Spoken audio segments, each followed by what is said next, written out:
विद्यार्थियों नमस्कार। मैं डॉक्टर अरुण कुमार। आज हम राजनय के अगले अध्ययन से संबंधित जो महत्वपूर्ण बिंदु हमारे अध्ययन में चल रहा था, सम्मेलनीय राजनय, उसी के अगले चरण में आगे बढ़ते हैं।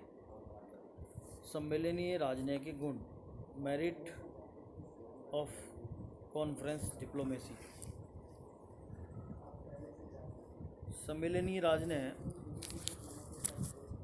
वैसे तो काफ़ी प्रचलन में है और इस राजनय के विद्वानों के द्वारा कुछ गुण बताए गए हैं, उन पर आज हम चर्चा करेंगे। इसमें पहला है, राष्ट्रीय स्वार्थों को छोड़कर अंतर्राष्ट्रीय सहयोग महत्वपूर्ण हो जाता है।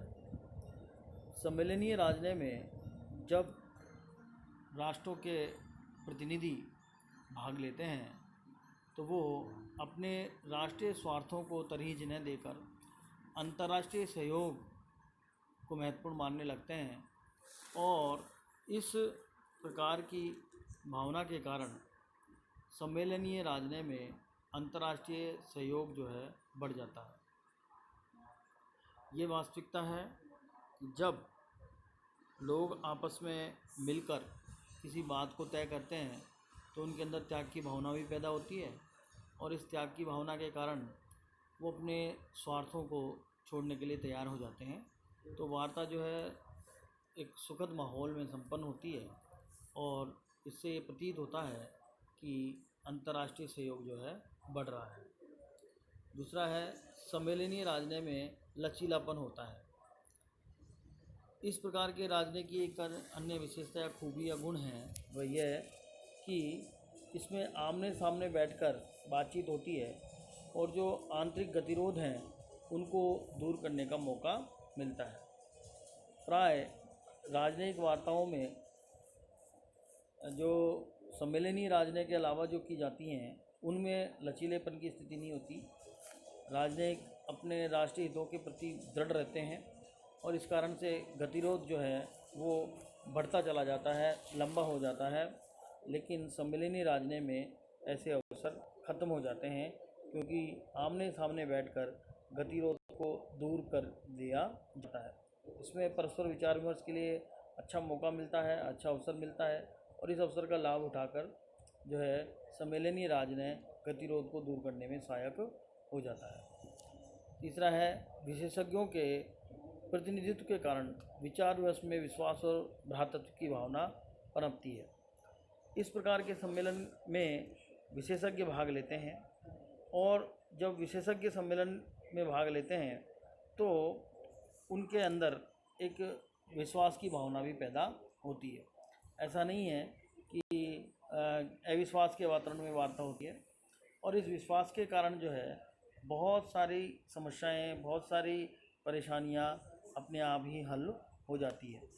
क्योंकि कई बार ऐसे सम्मेलनीय राजनय में राष्ट्र का प्रमुख या विदेश मंत्री भाग नहीं लेते और वो अपने प्रतिनिधि के रूप में विशेषज्ञों को भेज देते हैं और वो विशेषज्ञ चूँकि उस समस्या के बारे में पूरा उनके पास अध्ययन होता है और उस अध्ययन के कारण दोनों पक्ष या कई सारे पक्ष आपस में मिलकर एक सामान्य सहमति की ओर आसानी से बढ़ जाते हैं और इस सामान्य सहमति के कारण वार्ता जो है वो सफल हो जाती है और समस्याओं के समाधान का काम आसान हो जाता है। नेक्स्ट है, सम्मेलन की कार्रवाई गोपनीय रहती है तथा इसके परिणामों को ही प्रकाशित किया जाता है। इस प्रकार के राजनय की एक और विशेषता होती है, एक और खासियत होती है कि इस प्रकार के राजनय में जो सम्मेलन होते हैं उनमें जो वार्ता होती है, जो कार्रवाई होती है, उसको गोपनीय रखा जाता है और बहुत कम इस प्रकार से जो है वार्ताओं को डिस्क्लोज किया जाता है। केवल वार्ता का जो निष्कर्ष है, वार्ता के जो परिणाम हैं, वो परिणाम ही बताए जाते हैं, जिससे क्या है कि निर्णय तक पहुंचने में आसानी रहती है। क्योंकि सामान्यतः कार्रवाई के बारे में यदि चर्चा हो जाए या कार्रवाई का खुलासा हो जाए तो निर्णय तक पहुंचने में जो है दिक्कत आती है, परेशानी आती है। तो ये समस्या इस प्रकार के राजनीति में उत्पन्न ही नहीं होती है। नेक्स्ट है, विरोधियों के बीच भी सामंजस्य स्थापित करने का प्रयास किया जाता है, क्योंकि सम्मेलन जो है सौहार्दपूर्ण वातावरण में संपन्न होता है और इस सौहार्दपूर्ण वातावरण के कारण विरोधी पक्ष भी जो है कुछ नरमी बरतता है और इस नरमी के कारण जो है विरोधियों के बीच में सामंजस्य आसानी से पैदा हो जाता है, स्थायी विश्वास बढ़ता है और सहयोग में वृद्धि भी होने लगती है। नेक्स्ट है समय की बचत, क्योंकि इस प्रकार के सम्मेलन में सभी लोग शामिल होते हैं, सभी पक्ष शामिल होते हैं और निर्णय ले लिया जाता है, टालम टोल नहीं होती है, देरी नहीं होती है, विलम्ब नहीं होता। तो सम्मेलनीय राजनीति में सबसे बड़ी जो इसका गुण है वह यह है कि इसमें समय की बचत होती है। जो पारंपरिक राजनीतिक व्यवहार है उस राजनीतिक व्यवहारों में कई बार क्या होता है कि पारंपरिक राजनीतिक व्यवहार में विलम्ब इसलिए लग जाता है क्योंकि तत्कालीन जो भी समस्या है उस समस्या के समाधान का जिम्मा दूतावासों को छोड़ दिया जाता है और दूतावासों के पास इतने अधिक काम होते हैं कि वो उन समस्याओं के समाधान के लिए काम ही नहीं कर पाते, देरी हो जाती है, निर्णय जो है नहीं ले पाते। तो ऐसी स्थिति में जो पारंपरिक राजनीति है वो सफल नहीं होता। लेकिन सम्मेलनीय राजनीति में चूँकि निर्णय लेने के लिए संबंधित व्यक्ति ही अधिकृत होते हैं और निर्णय तुरंत ले लिए जाते हैं। नेक्स्ट है, सम्मेलनीय राजनीति में छोटे व बड़े राज्यों में समानता के स्तर पर विचार प्रकट करने का अवसर मिलता है। इस प्रकार के राजनीति में क्योंकि कई देशों के राष्ट्राध्यक्ष, उनके प्रतिनिधि, उनके विशेषज्ञ शामिल होते हैं, तो इसमें छोटे बड़े का कोई भेद नहीं होता है। सभी राष्ट्रों को अपनी बात कहने का, अपनी बात रखने का मौका मिलता है और इस के कारण उनके बीच में जो राजनीतिक व्यवहार है वो समानतापूर्ण नज़र आता है। तो यह भी एक अच्छी स्थिति है सम्मेलनीय राजनीति की, इसमें राष्ट्रों के बीच समानता का व्यवहार किया जाता है। इसे हम प्रजातांत्रिक भी कह सकते हैं क्योंकि सभी लोगों को अपनी राय, अपना पक्ष, अपने विचार प्रस्तुत करने का अधिकार मिलता है। तो इस प्रकार की जो व्यवस्था है उसको प्रजातांत्रिक व्यवस्था के रूप में भी हम देख सकते हैं। ये जो सम्मेलन राजनीति है जो खुला है, प्रजातांत्रिक है, ये भी एक इसका गुण है। और वर्तमान समय में जो पारंपरिक राजनीतिक प्रक्रिया है वो इतनी सार्थक, इतनी महत्वपूर्ण नहीं रह गई है क्योंकि दूतावासों के माध्यम से जो राजनीतिक व्यवहार है वो पूरी तरीके से सफल नहीं हो पाते हैं। इसलिए वर्तमान जो परिस्थिति है उस परिस्थिति में सम्मेलनीय राजनीति बहुत उपयोगी है, बहुत उचित है। इससे अंतर्राष्ट्रीय समस्याओं के समाधान को खोजा जा सकता है। साथ ही साथ सम्मेलनीय राजनीति के कुछ दोष भी हैं। डिमेरिट्स ऑफ कॉन्फ्रेंस डिप्लोमेसी की यदि हम बात करें तो इसमें कई सारे दोष विद्वानों के द्वारा व्यक्त किए गए हैं। इसमें पहला है, सम्मेलन राजनीति में गोपनीयता रहती है, अतः सदस्य राज्यों में अविश्वास की भावना पनपती है। इस प्रकार के राजनीति को दोषपूर्ण मानते हुए कुछ विद्वान ये कहते हैं कि गोपनीयता का जो व्यवहार है वो अविश्वास की भावना पैदा करता है और सम्मेलनीय राजनीति में जो है सबसे बड़ा गतिरोध, सबसे बड़ी कमी, सबसे बड़ी जो परेशानी है वो यही है कि इसके द्वारा जो भी वार्ता होती है उस वार्ता की गोपनीयता के कारण अविश्वास पैदा होता है और इससे संधि वार्ता का मार्ग भी दुर्गम बन जाता है। नेक्स्ट है, गुप्त बातें पहले ही खुल जाती है जिससे संधियों एवं समझौतों की कार्यान्विति में बाधा होती है। इस प्रकार के राजनीति की एक और कमी है कि इसमें चूँकि खुलकर बहस होती है और उस बहस में बहुत सारी गुप्त बातें जो हैं वो पहले से ही खुल जाती है और उस के खुलने के कारण निर्णय तक आसानी से नहीं पहुंचा जा सकता। समझौते तो हो जाते हैं लेकिन उनकी कार्यान्विति में बाधा उत्पन्न भी होने लगती है। नेक्स्ट है, व्यवहारिक राजनीति का महत्व कम हो जाता है। जाहिर सी बात है, जब निर्णय सम्मेलन के माध्यम से होता है तो जो व्यवहारिक राजनीति है, पारंपरिक राजनीति है, जिसमें दूतावासों के माध्यम से, राजनयिकों के माध्यम से जो संधि समझौते होते हैं वो नहीं हो पाते हैं, तो उनके महत्व को नहीं समझा जाता, उनका महत्व कम हो जाता है। नेक्स्ट है, सम्मेलन में बार बार मिलने पर राजनयिकों में परस्पर ईर्ष्या और वैमनस्य बढ़ने की संभावना अधिक रहती है।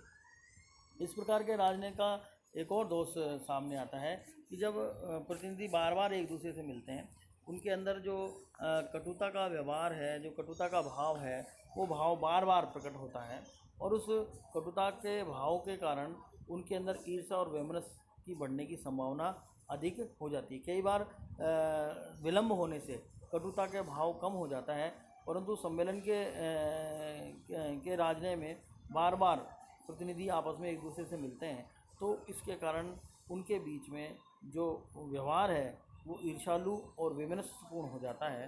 तो यह भी एक दोष जो है सम्मेलनीय राजनय के बारे में व्यक्त किया जाता है।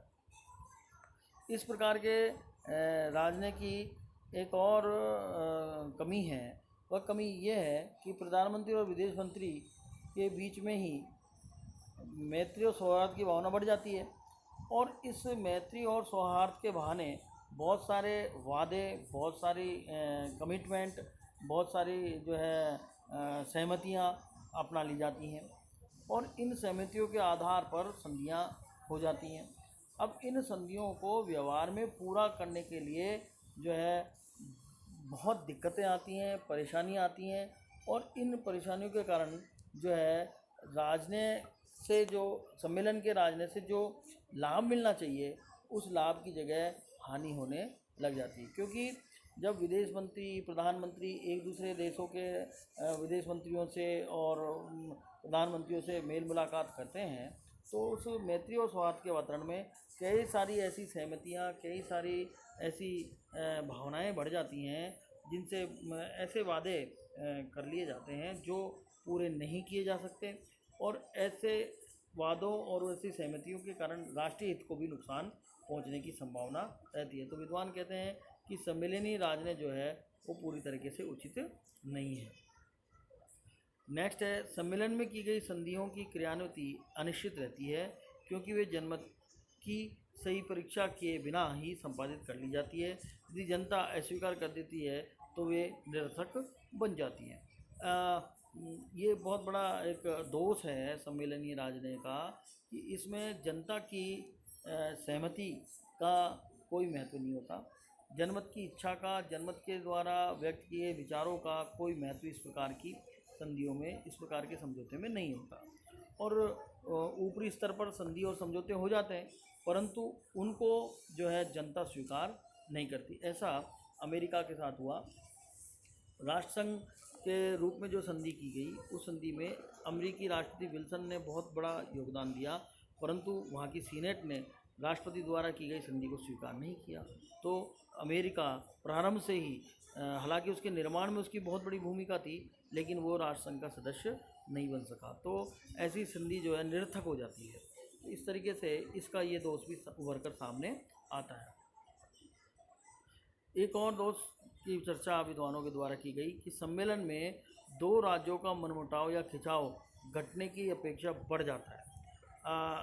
ये बात इस रूप में कही जाती है कि चूँकि खुला मंच मिलता है, कोई भी व्यक्ति किसी भी व्यक्ति के बारे में विचार व्यक्त कर सकता है, कोई भी राष्ट्राध्यक्ष किसी दूसरे राष्ट्राध्यक्ष के बारे में विचार व्यक्त कर सकता है और इस विचार विनिमय के दौरान कई बार मनमुटाव या खिंचाव जो है वो घटता नहीं है, उल्टा ज़्यादा बढ़ जाता है, क्योंकि बोलने का पूरा अवसर मिलता है और वो जो कड़वाहट है, जो एक तरीके से विरोध का भाव है, वो विरोध का भाव बार बार प्रकट किया जाता रहता है और इस कारण से उनमें मनमुटाव या खिंचाव जो है घटने की अपेक्षा बहुत ज़्यादा बढ़ जाता है। नेक्स्ट है, विचार विमर्श में कम समय लगता है, अतः संधियों पर गहराई एवं संतुलित ढंग से मंथन नहीं हो पाता। जाहिर सी बात है, सम्मेलन में जो भी संधियाँ समझौते होते हैं उन पर गहराई से कोई चिंतन नहीं होता, कोई मंथन नहीं होता और इस प्रकार से जो संधियाँ अमल में लाई जाती हैं उनसे यह जरूरी नहीं है कि राष्ट्रीय हितों की पूर्ति ही हो पाए। कई बार जल्दबाजी में जो संधियाँ और समझौते होते हैं वो राष्ट्रीय हित के लिए नुकसानदायक भी हो जाते हैं। नेक्स्ट है, अंतर्राष्ट्रीय राजनीति में गुटबंदी होने के कारण सम्मेलन राजनय को उपयोगी नहीं माना जा सकता।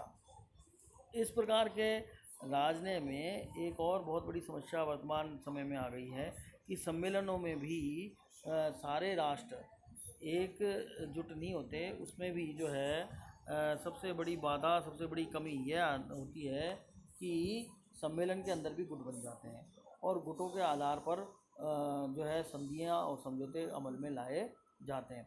तो इस कारण से अब ये जो सम्मेलनीय राजनय है वो इतना ज़्यादा उपयोगी नहीं रह गया है, क्योंकि गुटबंदी ने इसके वास्तविक लाभों से अंतर्राष्ट्रीय समुदाय को वंचित कर दिया है। राष्ट्र जो हैं केवल इसलिए सम्मेलन में भाग नहीं लेते कि उन्हें अपने राष्ट्रीय हितों को ध्यान में रखते हुए दूसरे राष्ट्रों से व्यवहार करना है।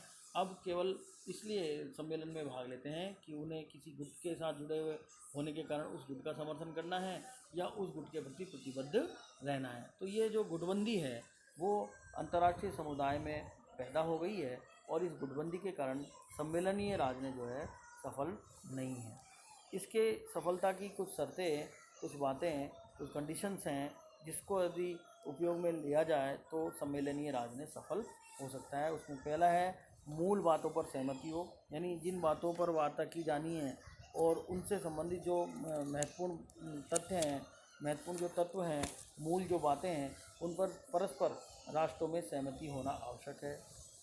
दूसरा, मानवीय पहलू में मित्रता का भाव होना चाहिए। जो लोग सम्मेलन में भाग ले रहे हैं उनके अंदर मानवीय पहलू होना चाहिए और आपस में मित्रता का भाव भी आवश्यक है। मित्रता के भाव के अभाव में सहयोग और सौहार्द व समझौते व शांति व संधियों का पालन नहीं हो सकता।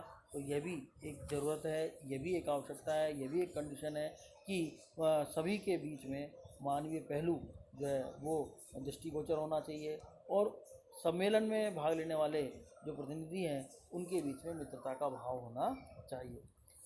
एक और बात की जाती है कि प्रतिनिधियों की संख्या कम होनी चाहिए।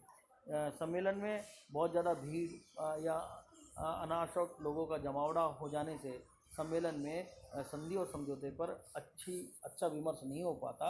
अतः प्रतिनिधियों की संख्या कम होने से ही सम्मेलन को अच्छे से संपादित किया जा सकता है, सम्मेलनीय राजनय को सफल बनाया जा सकता है। नेक्स्ट बात है, गोपनीयता का पालन होना चाहिए। जिन बिंदुओं पर, जिन समस्याओं पर विचार किया जाना है उन समस्याओं और उन बिंदुओं पर गोपनीयता का पालन होने से सम्मेलनीय राजनय के सफल होने की संभावना ज़्यादा बढ़ सकती है। और लास्ट है, स्वयं की भाषा में विचार प्रकट किए जाएं। हालांकि ऐसा करने से एक दूसरे की बातों को समझना जो है संभव नहीं हो पाता, तो यह प्रयास होना चाहिए कि मूल जो भाव है, मूल जो बात है वो स्वयं की भाषा में ही प्रकट की जा सकती है, किसी अन्य भाषा में नहीं। तो पारस्परिक जो विचार विनिमय है वो स्वयं की भाषा में ही होना चाहिए और दूसरे राष्ट्रों तक अपनी बात को रखने के लिए द्विभाषीय रख लिए जाने चाहिए, जिनके माध्यम से जो विचार व्यक्त किए जाते हैं वो विचार उसी रूप में सामने वाले तक पहुंचाए जा सकें। तो इस तरीके से इन 5 महत्वपूर्ण बातों को ध्यान में रखते हुए यदि सम्मेलनीय राजनय को आगे बढ़ाया जाए तो उसके लाभों से जो है उससे लाभ उठाया जा सकता है। तो इस तरीके से ये कुछ शर्तें हैं जिसका पालन करते हुए सम्मेलनीय राजनय का जो है संचालन करना चाहिए।